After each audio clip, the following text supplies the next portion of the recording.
All right, well, it's 5 o'clock, so let's bring the 11th of January 2023 meeting to order.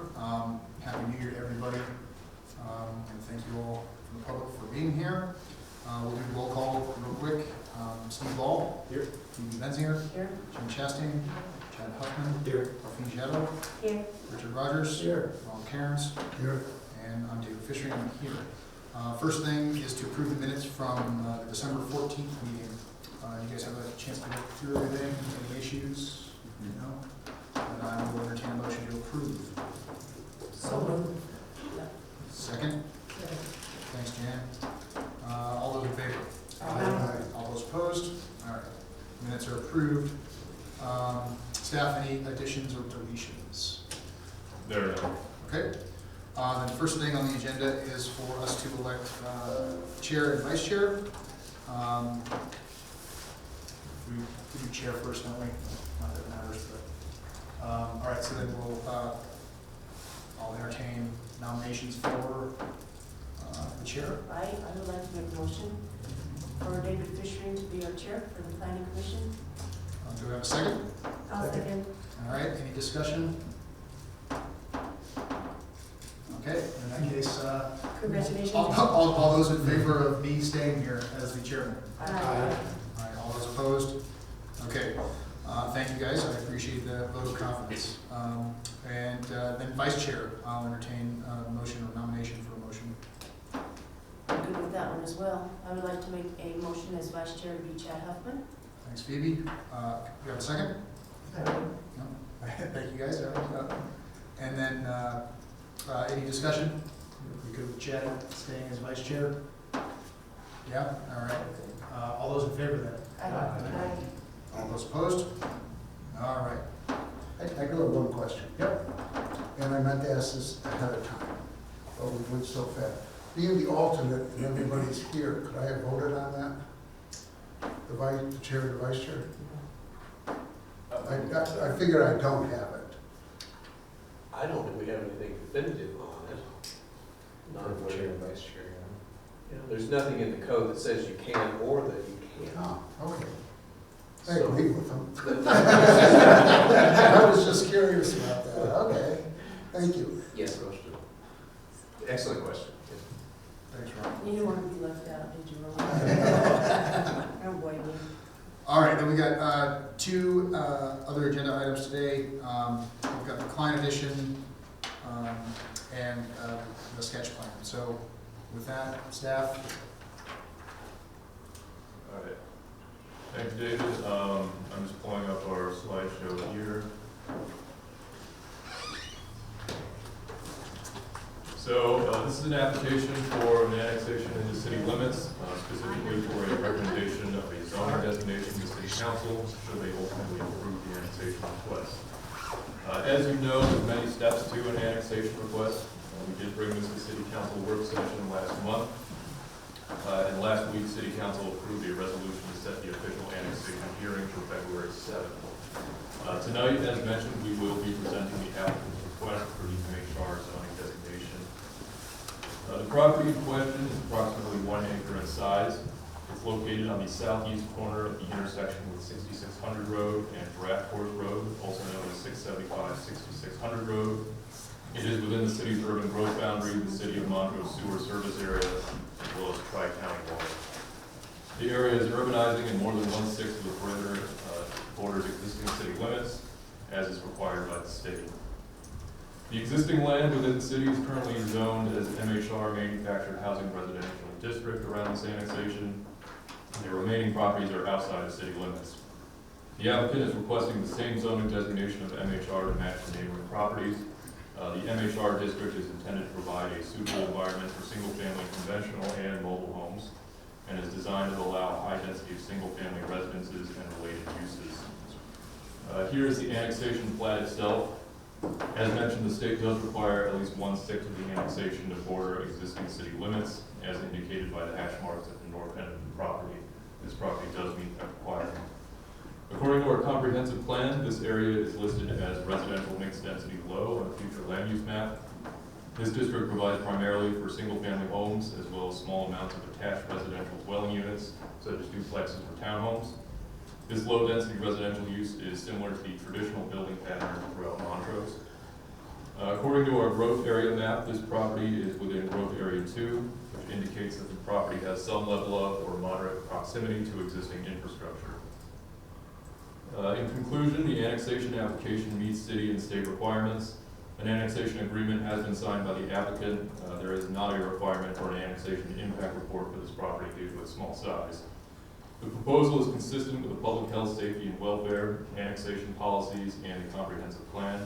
Staff recommends approval of the MHR Manufactured Housing Residential District zoning designation.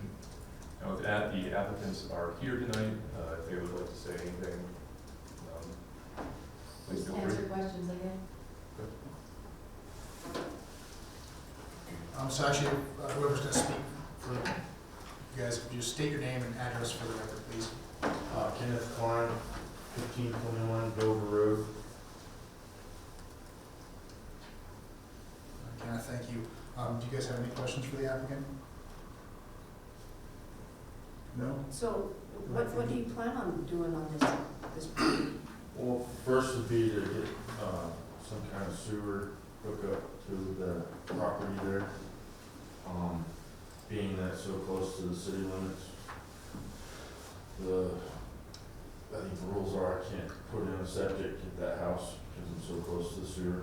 So the plan was to get to the annexation so we can hook up to city sewer, and then down the road, it would be nice if I could subdivide that 1 acre into 3 or 4 lots and build some smaller affordable housing in that area down the road.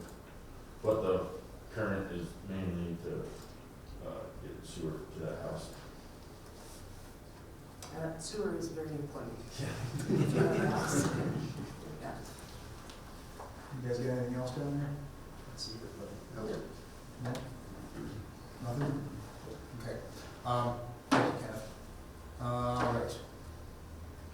If there's anybody here from the public that would like to comment on this agenda item, we'll open up the public comment portion now. No? Nobody? Mr. Renfro, are you here for this agenda item? The Klein edition? Which one? The Klein edition? No? Okay. Yes. And, just do public hearing? Yeah, it's public comment time, so if you are, just state your name and address, and Okay. you can stand there. It's Yeah, fine. there's another mic. or- Yeah. You have the floor, sir. Yeah. Floor. So John Renfro, 766 Road, on that for Klein. So was just concerned about the MHR zone aspect. While I was late, I actually worked at the building, so it's my dad. Trying to find out if they're going to be utilizing mobile home zoning component to that, or just the residential aspect. We've been here on a couple other ones, one of them in the past with regards to high density multifamily and other stuff like that kind of going through, so I'm just trying to understand what's kind of going on. So the concern is that, how much density and everything else we're trying to go through and do. So it's more just, what we're trying to go through and trying to learn that. So I was trying to figure that out. Sorry for being late and going through. I saw this the presentation packet, but it's just a question on the zoning itself for the MHR. It seemed like if you're just doing residential, it could be an R2 or something like that. So that was it. Thanks, John. Question to staff. If they want to subdivide any further, they have to come back in front of us, correct? Depending on the number of lots. If it's a minor subdivision, which is 3 lots or fewer, generally that's done administratively. There are exceptions, but generally that can be done administratively. If it's 4 or greater, in terms of the number of lots, that would be go through the major subdivision process and then come back Okay. in front of you. Hold on one second, guys. Public comment portion hasn't been closed yet, so Oh, sorry. let me close that. Is there anybody else that has a comment on this agenda item? No? Okay, all right. We'll close the public comment portion, and then, go ahead. Bring it back over. I just have a question. We're only discussing the zone, not discussing what he puts on. Correct, it'd be just the initial zoning because it'd be next to. Delphine, you had a follow-on? Yeah, I think density is not an issue if anything that is more than 3 lots is gonna have to come back in front of us. So I don't think density is an issue at this time. So Will, give us an education why we would want to use MHR compared to some of the other zoning designations.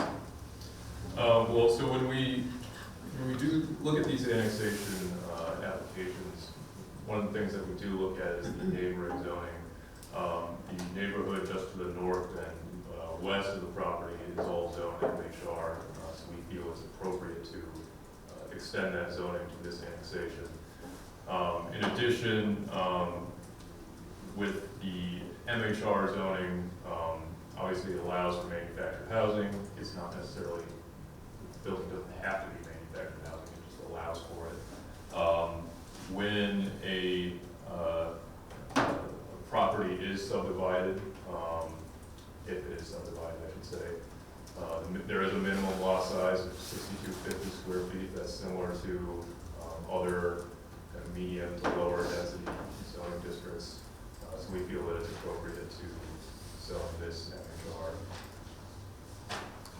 If I can make a comment too, I think it also allows for modular homes, so not just manufactured home and trailers, but nice modular homes, because we don't often think of that, but with builders sometimes being backed up, it's a great solution for other people to be able to do modular under this, correct? Right. Yep. You guys got any questions, concerns? Steve? I mean, I guess just to clarify maybe to get clarification on the question from the audience, like what, given the MHR rezoning, like how many lots could it be subdivided? How many residences could end up if like what would the maximum density on that parcel be later, if an applicant wanted to put that, get as many parcels out of that as they could, say, just to thoroughly sort of answer that. So it would depend ultimately if the property owner was just dividing it into individually conveyable single-family homes, or MHR also does allow for a mobile home park. Now, that being said, a mobile home park does require a mobile home park permit, so that would come back before you and the city council as well. If subdivided into individual lots, in theory, I calculated the maximum could be 6 lots. As I said, this is an acre, so it's not a very large parcel. So, in theory, up to 6. Obviously, it could be lower. Thanks.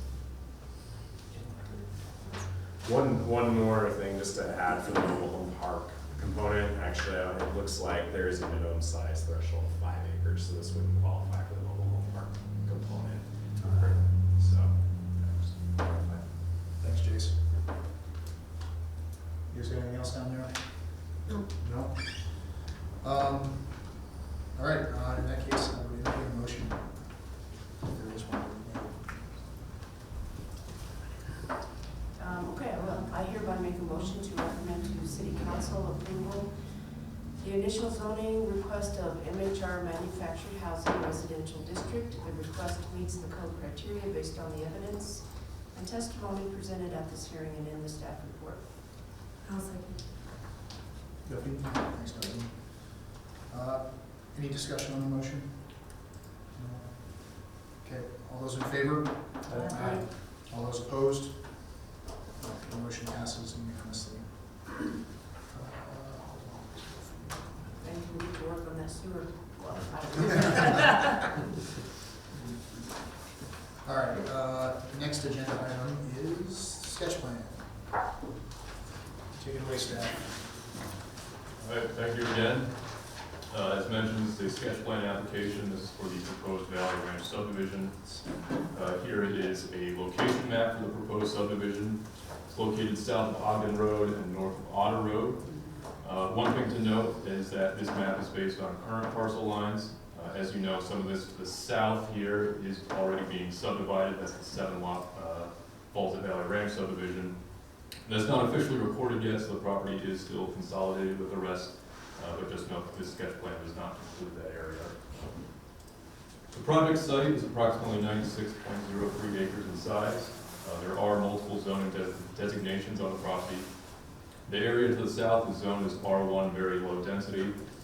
There's R2, low density in the middle, and the area in the northern part of the property is zoned as R3A, medium high density district. The proposal includes 60 residential lots with 1 tract in the north reserved for future development. One thing to note, and I will point this out on the sketch plan slides as well, the applicant has proposed that some of the lots in the southern portion of the subdivision are smaller than what is allowed in the R1 zoning district. We have made the applicant aware of that. And so that would require a rezone application for this to be brought before you. Again, as a preliminary plat. Since this is a sketch plan, you are not approving or denying this plan tonight based on that zoning discrepancy, but obviously your feedback will be important to the applicant. For the benefit of the public, the subdivision process in Montrose takes several steps. The first step of which is the sketch plan, which is being heard tonight. The sketch plan is an informal hearing in which the Planning Commission has the opportunity to provide feedback to the applicant. The public has the opportunity to make comments as well. However, no formal action is taken at this time. The plans are not approved or denied at this stage, and the plan as shown tonight may or may not be the eventual subdivision plan. After this stage, the applicant will need to go through a preliminary plat, which is a more formal process. All lots will need to adhere to the underlying zoning district as well as other requirements in our municipal code. The preliminary plat is what allows the applicant to begin to make infrastructure improvements on the property. This is also brought to the Planning Commission as well as the City Council. Once improvements have been completed, the applicant would bring a final plat to City Council for formal lot creation. Looking at our land use chapter of our comprehensive plan, there's actually multiple land use designations here, as can be expected with such a large property. It's partially residential mixed density low, similar to the previous application. Partially residential mixed density medium, which provides for a variety of residential types mixed within a neighborhood, including single-family, townhomes, duplexes, and triplexes. Partially secondary center, which is intended to serve as a focal point for pedestrian activities. These are typically located near the intersections of 2 major roadways, providing a mix of retail and service uses. And finally, neighborhood center, which is intended for mixed-use commercial activities such as shopping, office, and professional services. The future land use map serves as a guiding document for land use applications, but is not legally binding. The code and zoning regulations specify density, setbacks, lot sizes, etc. Development on this property will need to comply with zoning regulations. Said zoning designations are listed here. As mentioned, 3 different zoning designations with specific minimum lot sizes and setbacks. R1 and R2 both provide for low density residential development, while R3A provides for medium high density development. The zoning regulations are here, the dimensions, apologize for the strange coloration. The minimum lot sizes are included. As you can see in the R1 district, the minimum size is 1 acre. The applicant has brought forward a sketch plan where some of the lots do not necessarily meet that size requirement. He can do that since this is not being voted on tonight, but at the risk that this will require additional planning commission hearings, which may or may not work out in his favor. Moving on to the sketch plan itself, this is just a cover page, and here is the subdivision as proposed. I know for members of the public this can be difficult to see on the screen here, so these plans are also available in tonight's packet, which is easier to read. And I'm also happy to send the files for the proposal to anyone interested. North is to the right on this drawing. As mentioned, residential lots are being proposed at the southern end of the property, and the northern portion is reserved for future development. Here's a closer look at the northern end. This will require construction of right-of-way coming off Ogden Road. In order to subdivide, all lots do need legal access to right-of-way. And here's a closer look at the southern end. This does propose the extension of Otter Road as well, as seen on the left here. So, as stated before, there's no formal action that's taken at this time, so these plans are not being approved or denied tonight. However, we do request the Planning Commission provide their feedback and recommendations to the applicant as they continue to move this forward. believe Scott had some further things to say before I conclude. Yeah, I'll speak a little bit just for anybody new to this process, how the subdivision infrastructure portions work. I'm the city engineer, so we're responsible for review of the developments with regard to traffic, sewer, water, all drainage, all of those things. So I'll just touch on those real quickly so everyone's kind of aware of how that works and what kind of protections are in place, because those are usually where the concerns come from. So on this one, the extension of Bridges Drive north-south and the extension of Otter east-west are in the comprehensive plan. Can you go back to that slide? So yeah, it's kind of tilt your head sideways on this one, but yeah, those are all kind of the minor arterial routes to fill out the road network for the city, kind of in line, usually in line with section lines, and they kind of deviate in different places based on topography and things. But the idea is, all roads start out small and then they kind of grow and get bigger over time. So Miami, Sunnyside, those are good examples of roads that are still kind of old farm to market roads. East Oak Road was a great example of one that finally got bad enough or got enough traffic on it that, and enough development around it that it warranted its improvement. If you remember, 8 years ago now, by Walgreens, that was a small 20-foot wide 2-lane roadway, serving the bridges for a while. This one's kind of unique here in that, it's going to, their plan is to work from north to south, and build out doesn't occur, and those, you got several $1 million of roadway just to get to the south end. So, the actual connection with Otter is, I don't know what the market's gonna do, and nobody does, but, it could be easily, 15 plus years out. But we wanna make sure that the plans are in place that, when those things do occur, that it's not short-sighted and that it works. And so as part of these subdivision reviews, they do a traffic report where they look at traffic generated from this subdivision and anything that may shortcut through, model all that, look at all the intersections impacted, and identify any shortcomings. In this case, your most probable shortcomings are Otter from a geometry standpoint. So there's a lot of vertical curves on Otter that have sight distance issues, things of that sort. So making sure that that's identified and made aware of it, we're all aware of it so that we can plan accordingly. Whether that falls on the developer or the city, those are things that get ironed out through this planning process. If like good examples like South Hillcrest Extension, many neighborhoods use that, support development in the area. That was done as a city project because it's not just one subdivision using it, and right now, there's a pretty strong need for housing, and so the city is trying to strike a balance between, keeping housing affordable and working, but making sure that, developers are paying their way where appropriate, and we're helping where appropriate, and others can use it. So their traffic studies also look at pedestrian connectivity and at deficiencies there. Ogden is likely on everybody's mind. We know Ogden it's kind of a similar deal, old farm to market road. It is our capital plan to widen that the whole way. It's about a $15 million deal, pretty substantial project, and has like 16 or 17 different private properties that own out to the middle or up to the edge of the existing right of way. So we'd have to also do several $1 million in property acquisitions and people that may not want us to be doing that. So a lot of those things kind of happen organically. East Oak Road is another great example that, as enough development occurred, you started getting a lot of those rights of way dedicated, and then it hit a certain threshold that it was affordable and cost effective for us to then go in and improve the roadways. So those things don't happen overnight. We do make sure in our planning that we have answers for these things as the development kind of marches its way out. On the water side of things, the water resources we make sure everything works from a hydraulic standpoint for fire flow and water quantity. We have a large main transmission line in Ogden, so don't expect any issues there. From a water resources standpoint, we're using about 40% of our water resources, so we do have room to spare. That being said, the Colorado River Basin is in a tough place right now with regard to water resources, so conservation does remain very important and something we're working on. Sewer, similar deal. We have a model to make sure that it can handle it all the way out to the trunk lines, and then our trunk lines are handled under our master planning model. In drainage, they have to treat for stormwater quality and stormwater quantity to prevent any flooding issues and to maintain water quality before discharging into the waterways. So all those things get worked out. That's our department, so if you have any questions about those things, I'm a great contact for that.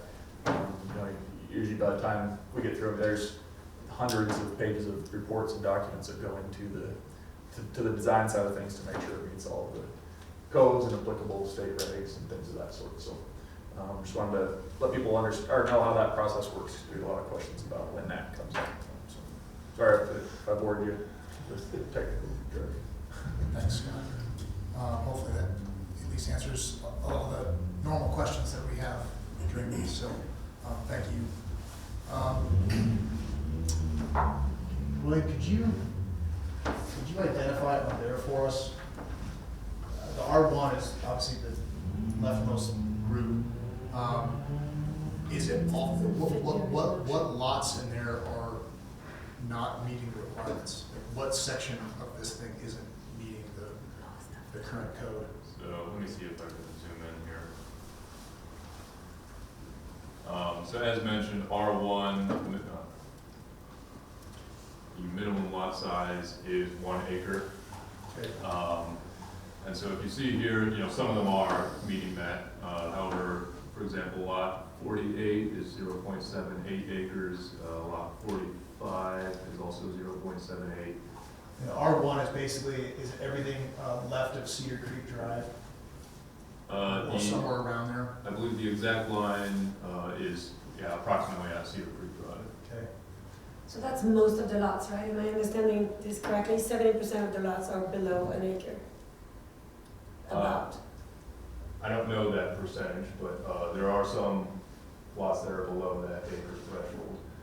As mentioned, you know, this Everything is a below sketch value plan. range, right? As mentioned, this is a sketch plan, so this is not being approved or denied. The applicant, we have made this, we have made the applicant aware that this doesn't meet that zoning requirement. It is his right to bring it as a sketch plan since it's not being approved, with the knowledge that ultimately this may not work out, depending on what happens with a potential rezone, if he decides to come with a rezone. And the other option, you know, a rezone could occur with this, or a plan development proposal could.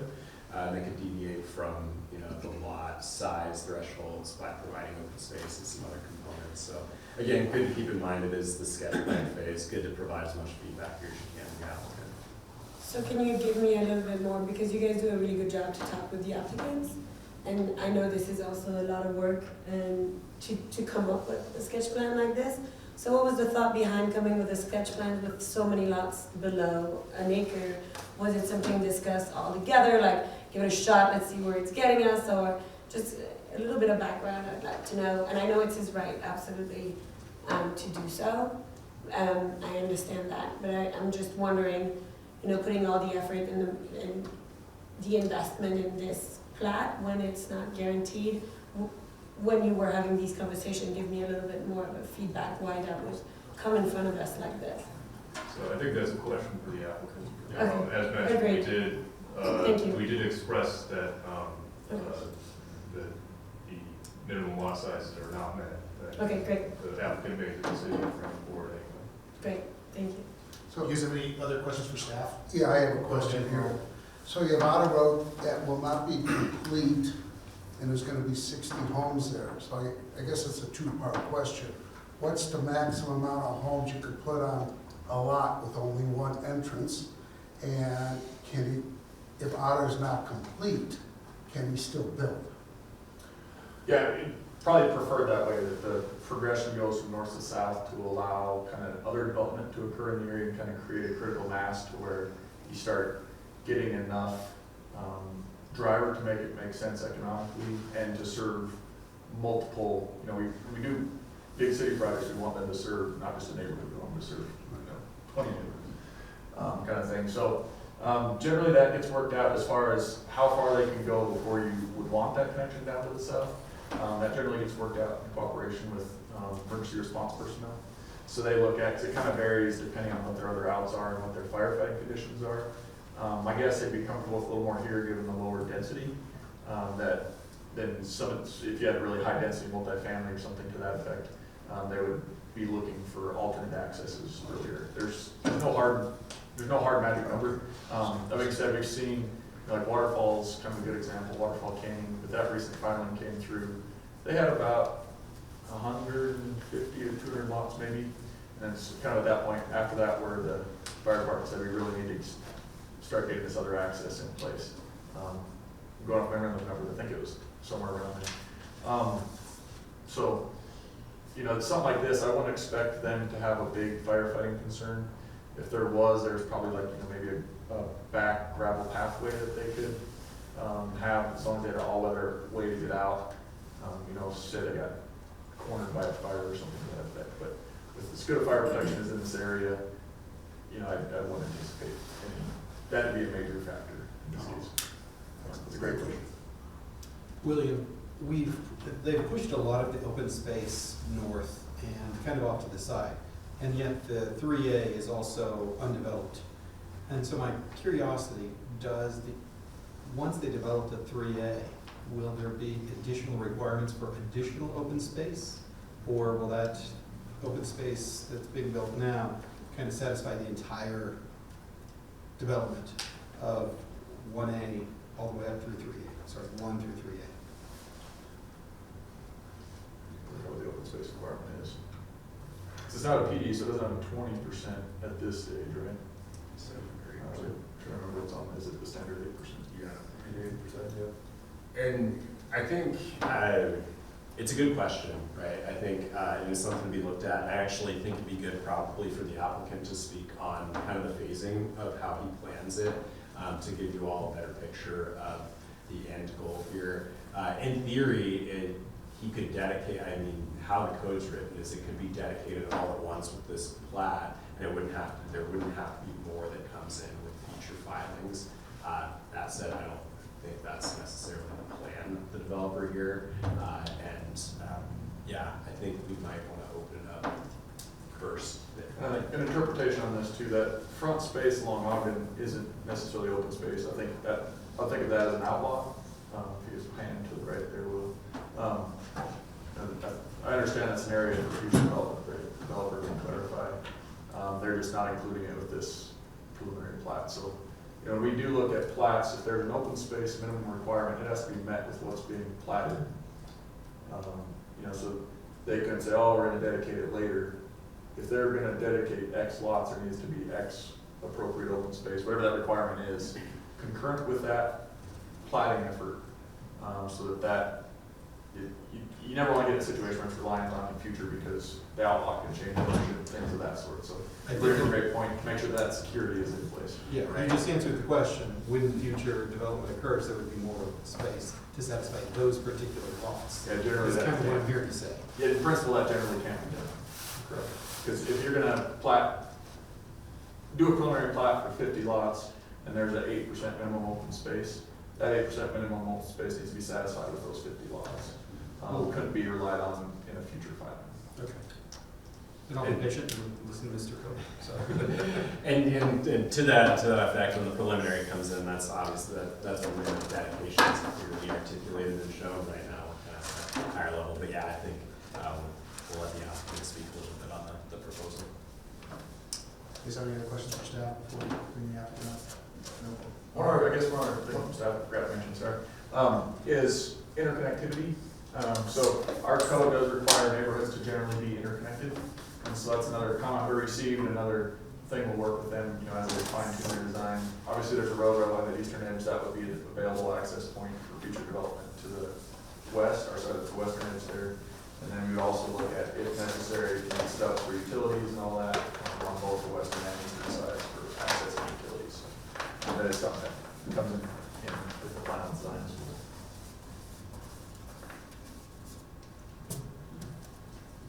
Ready? You ready for me? Let's do it. We are. Okay, we'll stay on this one. Can I come up there and Yeah, go for I'll it. go, we'll get around? That way it's easier, so I know what's gonna happen. I don't know if that recording's picking up everybody's name, address. Oh, or David share. Coker, Thanks. 501 East Main. Thanks, David. Okay. So, a lot of good questions. So we'll go back in time just a little bit. When we first purchased the property, it was, had to be annexed into the city. So in order to do that, we had to come up with some zoning. And so we broke it into This was already the city, so that's why this one doesn't really show up, because it was already there. This, we zoned R3A, we zoned this R2, and this section where this line comes down, that was zoned R1. So our intent, and let me back up, and off the hill, there are 7 lots right there that are multiple acre lots. So what we wanted to do is kind of transition from the multiple acre down to a little smaller, and just work our way back towards Ogden. So when we zoned this R1, or applied, it got zoned R1, and R1 is 1 acre or larger lots. When we actually started doing our sketch plan, we have some that are 3/4 of an acre, 7/8 of an acre. So we do have some lots in there that are under that acre, but they're still big lots. So what we'll probably do down the road is either rearrange this to meet that, or we'll ask for it to go to an R2 zone, where we can stay with our current plan. But it's, the intent is not to go to a high density, it's just to tweak the plan so that we can get the kind of lots that we've got laid out here. And then so the sketch plan was to say, we have to start at Ogden for, the biggest reason is that's where all the utilities are. So there's no way we could start back here. There's no way to get access to utilities. So we have to start off of Ogden. The intent with talking to what, and Scott, I think, and Jason both addressed it, is that to go from here to here, it could be 15 years. I mean, it's just, it's a market-driven deal, and there's no sense in putting in a road to tie into Otter today when Otter isn't even capable of handling it. So what we would do is create a nightmare that nobody can handle. So the objective is to allow the city to focus on Ogden. So we want to start here. The sketch plan, we lay it out. So we have, in our mind, we have an idea of what our master, just like the city does. This is our master plan. And it'll get tweaked as we go, but not much. But that's pretty much what we're doing. Our first, on this deal, was to do the sketch plan, because our first run at this was to do this little section right here.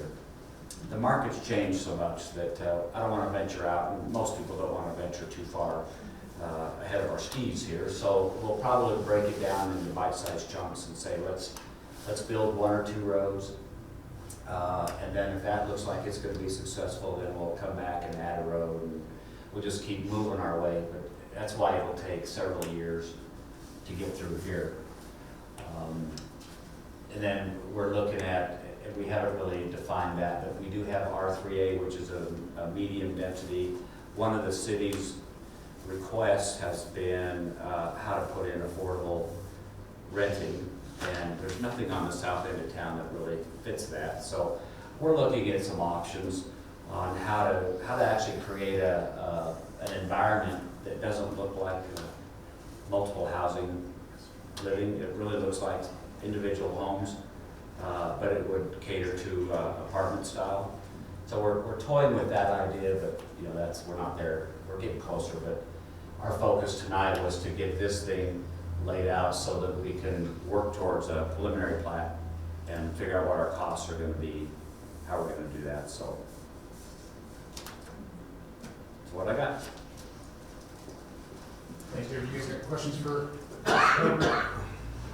questions, concerns, feedback? Yeah, I've got a question for you. Yeah. And if we need Scott to chime in, we can get Scott to chime in too. It's hard on here to tell what, it looks to me like there's, and just knowing the area, there are some old, well not old, but there are existing irrigation ditches and things that are running through that property. Is that what that kind of dark faded line is So right you had there? to touch on that source. I just want to make sure that's been, No. as far as like the people that are on either sides of your development, I assume you've had to go through some process to make sure that they've still got access to whatever water, if they've got irrigation rights off those ditches, or? Right, well, these are easements, so there are irrigation easements already in here. This is a ditch that runs from east to west. That doesn't change, the makeup of it with Bureau and water users, that's what stuff we're working on, but it doesn't go away because that's just part of the development plan for the irrigation company. This was put in here because our engineer didn't realize, he just did a topo and it had a drain, a kind of a runoff here that would run into this ditch. So once we start developing, this actually gets cleaned up. So the only thing that's in here is a drainage ditch coming down this side, and then the drainage ditch coming across here, which they're not going anywhere. They have to be part of the landscape. So what we're trying to do is just clean them up a little bit so they're not as obtrusive. And we're working with the appropriate facilities to do that. I have a quick question. Can I borrow this? You may. It's a good Okay. pointer. So over here, if I can have Will's help here. So we're talking R2 currently here, correct? About, Close. approximately. And then here, currently, we're at R1. And because we're going to bite-size these, to quote you, we're either in the future maybe going to request R2, which you might not get. And are you okay with that? Okay. And so as we look at here, I have to say I love the 1 acre lots idea because of the view But, and everything yeah. else. But Economics has a little factor in here. I know. Okay, Yeah. great. But But the so we idea- start north to south is the goal. Correct. Okay. And thank you for taking the time for the understanding too, because I know you don't. We don't even have a say today, but. Well, and we're not trying to, we're excited about what we're trying to do, so it's, we're Me not. too. Yeah. And our intent has never been, even with the other lots, it's just make it a comfortable, enjoyable place to live, and it caters to a clientele. And, there's places, Bear Creek, Waterfall, every community has its subdivisions, and they cater to a certain clientele. This is the clientele that we really want to focus on, and that's kind of our bailiwick. You're really addressing diverse needs. Yes. That's what I like about that. I really think that's it. And west of It's that just is somehow more palatable than cramming down one zoning, which I really like this part. Right. What was the question? And west of that, like southwest, is where you have those lots you just developed Right a here? little while ago. Yes. Are the ones that were, that one, we're just trying to get through final plat right now. Yeah, Okay. but it's developed. And so David, for the next stage of this process, you mentioned it, that you like that design, it seems to make sense, so ideally you would request a zoning change when the time comes. But then you're trying to get everything that we're looking at today as one plat. You don't want to, your intent is to plat all that at once? Oh, no. Just plat that first section? This is just a sketch plan of the property. What we would, so we've got a couple of options, but if we did do a preliminary plat, and correct me here, we would just take a preliminary plat for this section if that's what we were doing. Okay. This is subject to change, that's down the road, so the part that we would actually start doing infrastructure on would be what we would apply for, which would just be, yeah. And then that also helps us from not having to move this road so far down. You mentioned you were close on the R3, thinking about what you wanted to do with that area. Yeah. Well, but that won't come in the preliminary class. Well, it won't come in on the preliminary because we didn't include it into this portion. So, again, so the R3A we are working on, and we'd have to come back to planning. Yeah, so when we're at that point. a multifamily proposal, if that's what's being proposed here, would require PV.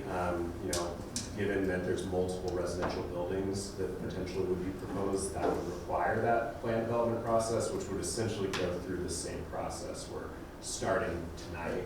We'd go through the sketch plan, preliminary PV, and the final PV. So that would be a separate process in itself, but it would come in front of you again. Is there any other questions, feedback for David? Not until after the public. Okay, yeah, okay. All right. Thanks. Yep, thank you. All right, so we will open up the public comment portion for this agenda item. Are there any people out there that plan on talking, speaking, asking questions? Okay. So before you guys do, we don't have our normal timekeeping stuff here, so Phoebe's gonna keep the 3-minute timer on your comment. period. She'll hold up a 1 minute thing just to let you know that you're almost done. And if you can just wrap up your thoughts and ideas before the 3 minutes are up, just to respect everybody's time. And with that, we'll start up here in the front and work our way back. Usually stand there. All right, go ahead and stand, sir. We haven't done things in here before, so go ahead and stand. That way we know who's talking. And state your name and address, please. My name is Pat Pitts. The address, we own a property at the end of Otter Road. Just your home address. Okay. 3917 Grand Mesa. What I'm here about Otter Road, because I know that Otter Road exists in front of our property. And this shows Otter Road is going to be over there, on the back end, on the south end of this document. So I'm just puzzled and curious as to how all that's going to work out, and really more than that, just Otter Road in general. I heard Scott talk a little bit about that. Or was it somebody else over there? In the master plan, there's a plan for that, so we'll kind of like to get updated on that. I should have led with, you answered a lot of our questions, so thank you. We'll get, so just so you guys know, we've got an opportunity to ask staff your questions, and then you can hear the responses. So just keep your comments to us.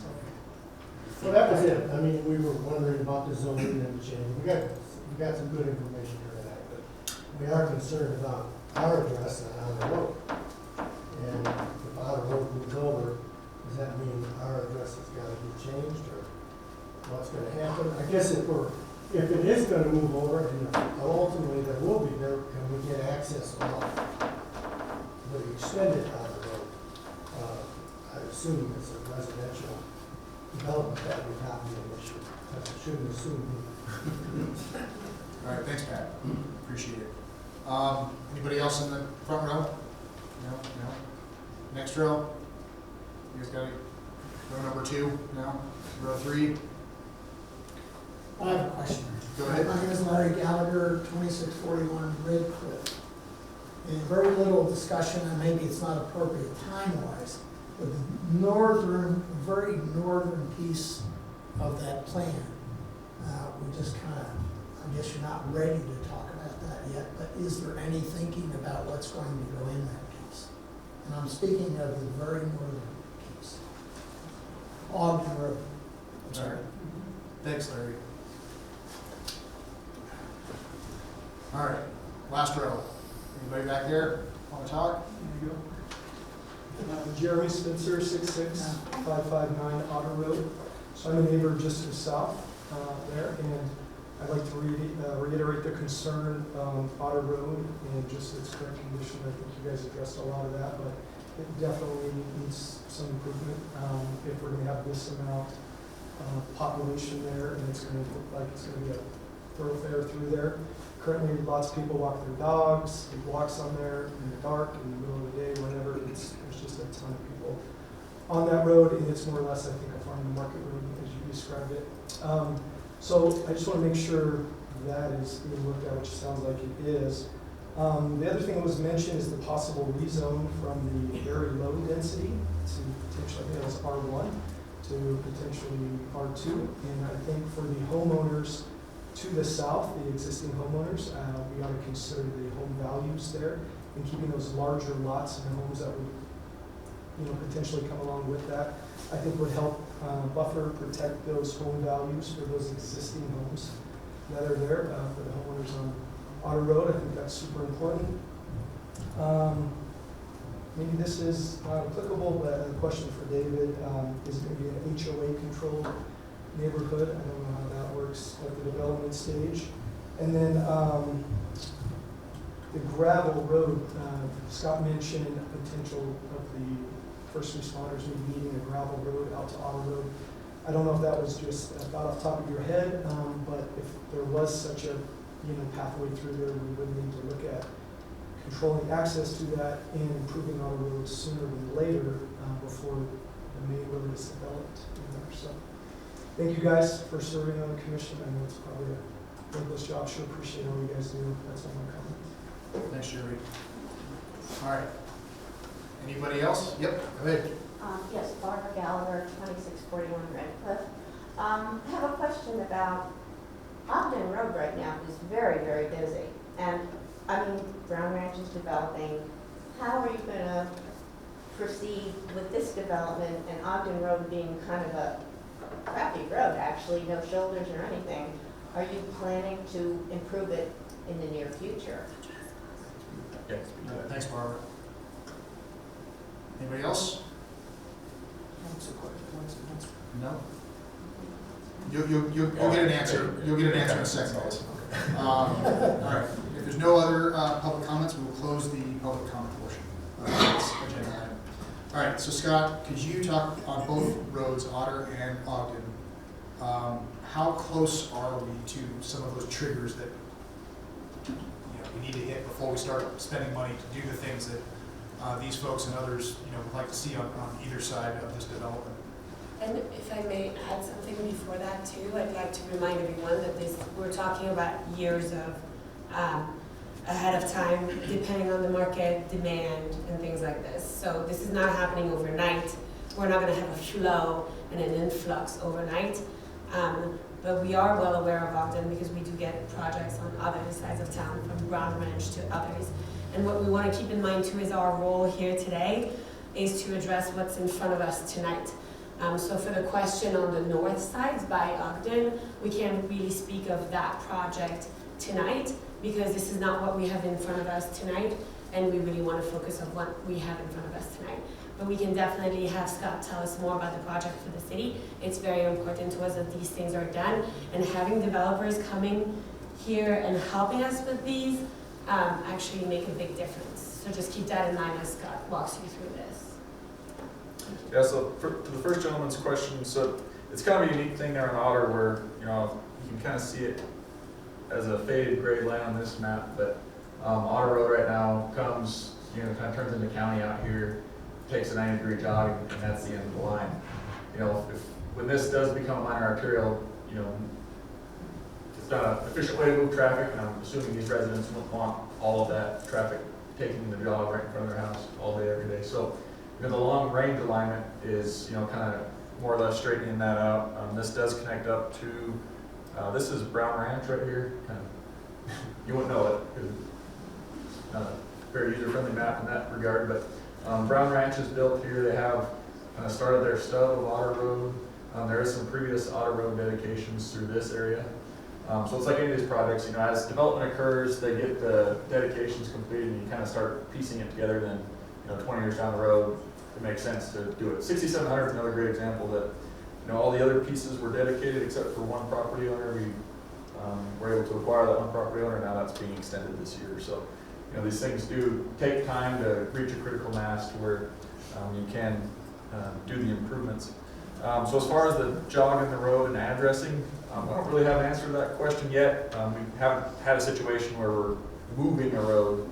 Readdressing is possible. It generally sounds not fun. I wouldn't want my house readdressed. So we're not aware of what those options are, but that's something we would certainly work with. 20 years down the road, if that comes to fruition, we would certainly work with landowners to make sure that a least impactful or hopefully no impactful solution is found with regard to how that's addressed. And then, we work out accesses as well. If there's people that want alternate accesses and things, those are things we can all work with. Generally in our world, if it makes sense and it's safe, our code isn't too restricted that we're not able to do those kind of things. As far as timing, so, jumping back up to Ogden, so it's in our capital plan. Like I said, it's about an $11 million job. By contrast, for minor arterials, we're typically doing about $3 million a year. So that would mean no minor arterial expansion projects for 3 to 4 years. Well, with right-of-way acquisitions, 5 years, which at this stage is really an untenable thing. There's just a lot of needs, roundabouts, intersection improvements. So it's a fine line we're always trying to balance of keeping up and ahead of with the infrastructure. Ogden will probably stay in its relatively more or less configuration for the near future, but we are looking for opportunities for improvement. One such example is this year along the bridges. Because the bridges has developed, they have dedicated the right-of-way and we have room to do it. We're adding a temporary asphalt millings trail to run all the way from Odell up to Outlook. So I don't know that exact distance, but it's a pretty substantial way, 6 or 7 blocks, because we can. We have the ability to do it, so we're doing that as a product that'll start here this first quarter to kind of improve the pedestrian situation wherever we can. In some places, we just plain can't yet. There, like I said, I think it's 16 properties on Ogden between Woodgate and 6700 that are in the county, owned by the county, and if we said, hey, can we come put a city road in front of your thing, we would be told where to go probably in a hurry. And we're respectful of people's property rights, unless we can make a really strong case where we go like to eminent domain or something, which the city hasn't ever had to do that. We hopefully keep it that way. We're generally able to work with, find out when these, kind of hit the sweet spot on when these projects are right, and then work with homeowners to get those properties acquired as necessary to make those projects happen. So, that being said, Ogden realistically is probably at least 10 years out. It's not perfect. We would love to improve all of these streets if we could. There's just economic realities and property ownership realities to it. What we do kind of hang our hat on for this particular project, so the extension of Bridges Drive here, which is labeled as 6675, it would include full pedestrian facilities and it would connect to Bridges Drive. So for people who are serious about wanting those pedestrian accommodations, they do have a safe means to get onto Bridges Drive, which has full pedestrian connectivity, and that goes down to East Oak Grove, Woodgate realignment, the meandering through Vista San Juan here down to the rec center. So there are, albeit circuitous, there are viable, safe routes, and usually bikers and walkers welcome a nice walk through the bridges. So, these interim things there are solutions. They're not perfect, but these things do take time, unfortunately.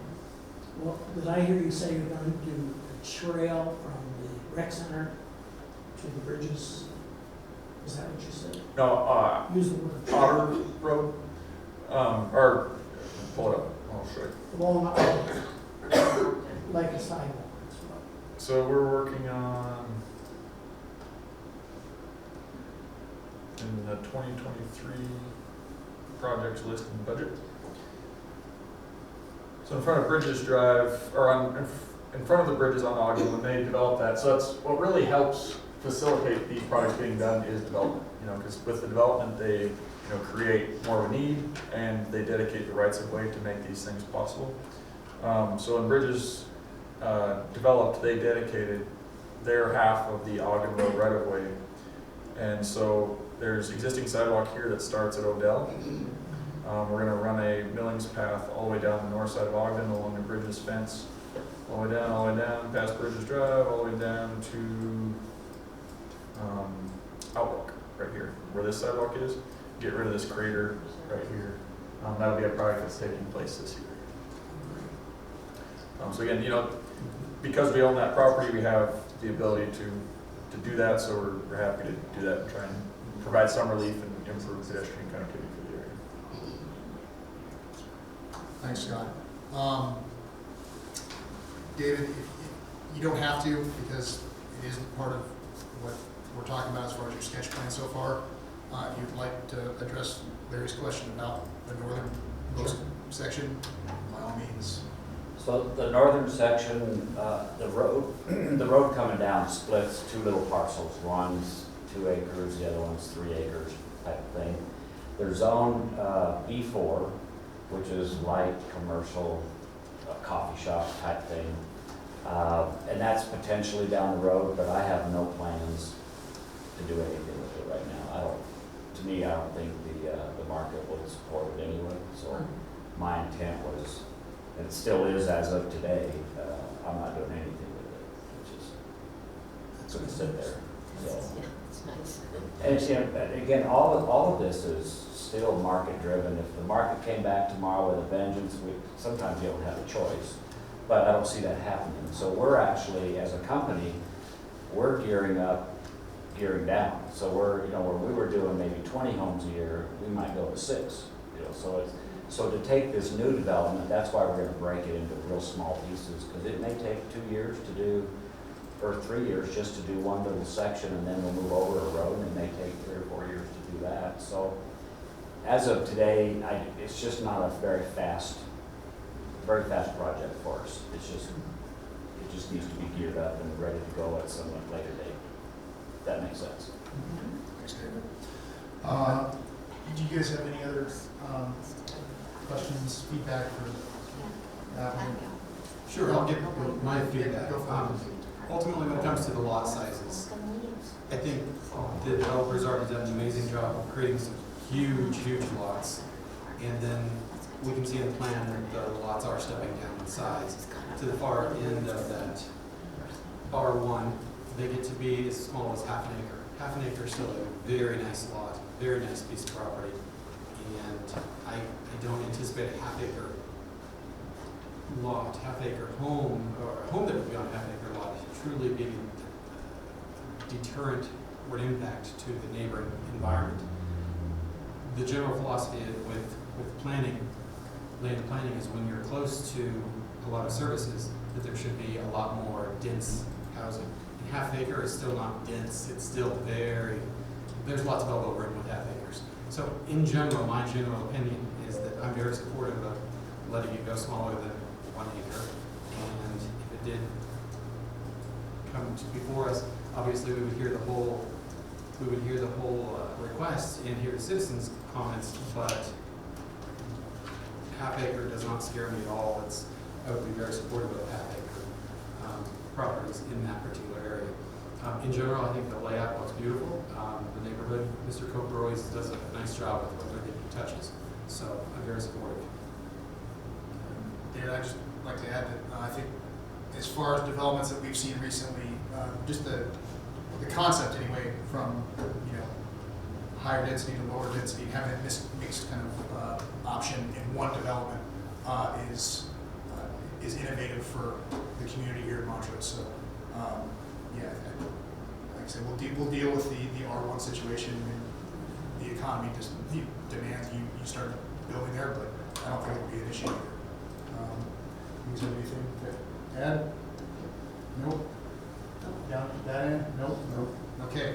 Well, there's nothing for us to vote on here, so I guess we're done with that agenda item.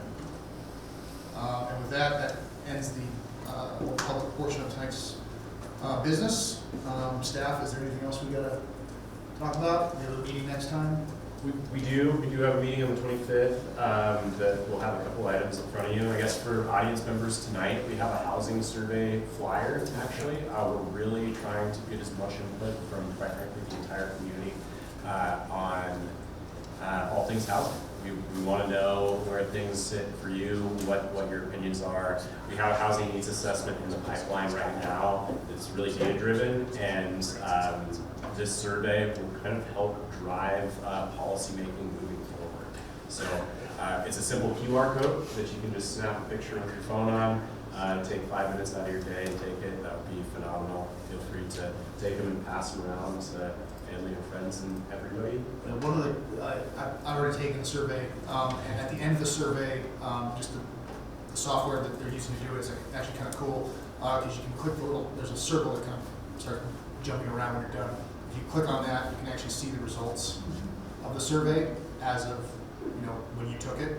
And so yeah, definitely, I think I'm one of the earlier people to do it, so it wasn't a good sample size, but the diversity of who was taking the survey was not representative of all of Montrose. So definitely tell your friends and make sure that we try to get a good sample size for these guys, for the city, and there's a bunch of nonprofits in town that are going to be using the survey for their efforts as well. And so the more people who take it, the better the data will be. So. Are you posting it somewhere? Yeah, it's going to be on all our social media pages. It's actually the newspaper. It's on the front page of the newspaper today. It'll be plugged in the newspaper over the next couple of weeks as well. It'll be open through February 9th, I believe. So there's about a month time. I'd say take it sooner rather than later, just so you don't forget about it. It is pretty simple and quick to do. But yeah, you should be seeing it around in multiple mediums moving forward. But we're trying to plug it as much as we can. We really want some good activity there. You have it on the digital newspaper? Like Montrose, the press on the digital version? Good question. I took a look on my phone, so You found it? it should be there.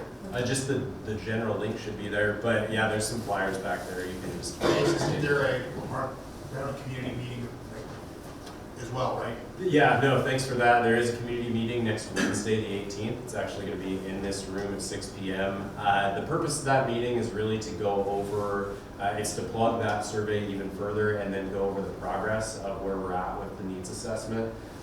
We're still kind of in the middle of the data gathering phase, so it's not going to be as much a policy discussion as it is a discussion of data and how things are moving forward and what an end date will look like. But there is a community meeting. Happy to see a bunch of folks in here, hopefully, on that. So yeah, thanks. What time did you say? 6 p.m. Wednesday the 18th. So on that Wednesday, will you have any monitors that they can take the survey right then and there as a convenience? So if they don't have access to it, or they can still be part of the survey? Mm-hmm. One thing I've gotten a request for is folks that actually don't have computers or smartphones. So I'm looking over the next couple of days to do actually paper copies of that survey that we can input manually, essentially after the fact. I don't know that we'll have screens. I know IT things have been in flux a lot, needless to say, with the movement, but I think we can probably figure some solutions out there. Maybe have some iPads readily available and things like that. So thanks for that. Because I think we always think, oh yeah, I have to do this, and then you walk away and you don't. But if we have a way to just do it while we're having the conversation next week, it miuld be really valuable. Definitely. We'll certainly have the QR codes. I know most people have cell phones to do it, but yeah, we'll try to find a separate app for others. Just give people directions and Yeah, post it on social media so we can all share. Jason, you guys doing, I know the survey comes up and the first thing has the option to do it in Spanish. Is there going to be a community meeting, Spanish speaking, or are you guys going to have anybody here on Wednesday? We won't have any translation specifically at the meeting that we're proposing. We are going to have a flyer that's solely in Spanish. Right now, we wanted to kick out the information as quick as possible. And again, the meeting was education. We will continue to do a lot of outreach, and we don't plan to do any interpretation at the meeting itself. But know that we will focus on Spanish population as well. Aside from that, I want to introduce Michelle Wingfield. Actually, she's our new DART and grant coordinator. She will be housed in our planning services division. So really excited to have another staff member on board. The evolution of our department right now is really exciting. But she'll likely have some presentations for you, probably maybe a few a year. But I just wanted a quick introduction and go from there. Can you say what DART stands for? Sure, Development Revitalization Team. So ultimately, Michelle will be dealing with a lot of the downtown businesses and economic developments really in the downtown area. Like the redo district and all? What's that? Like the redo district and things like that? Or? Not as much the redo district as kind of downtown businesses as a whole. But yes, that is part of the redo district in a sense. But it'll be more focused on the economic development side, less focused on kind of the planning specific side that you and William deal with. Really exciting times, but yeah. So, Chase, the rezone at the corner of Hillcrest and Miami was pulled from the city council's agenda. Do you have any official info for us on, is it going to come back to us again, or go back to the city council, or? Great question. The applicants requested it be pulled. They're working with the neighbors. It sounds like regarding some agreements that they want to come up with the neighbors. We don't have an official date. They can go to council. They don't have to come back if they don't change their application request. They can go to council at the future council meetings. We do not have a date scheduled for that. We're basically waiting on them and waiting for how those discussions go moving forward. So I can provide, I'll keep planning commission in the loop as that progresses, but right now, unfortunately, no update. Is there anything else for staff or the business? No? All right. In that case, I will take a motion to adjourn. Motion. All right, all those in favor? Aye. All right, we'll see you guys in, well, maybe next Wednesday. Yeah, next Wednesday. Yeah, we're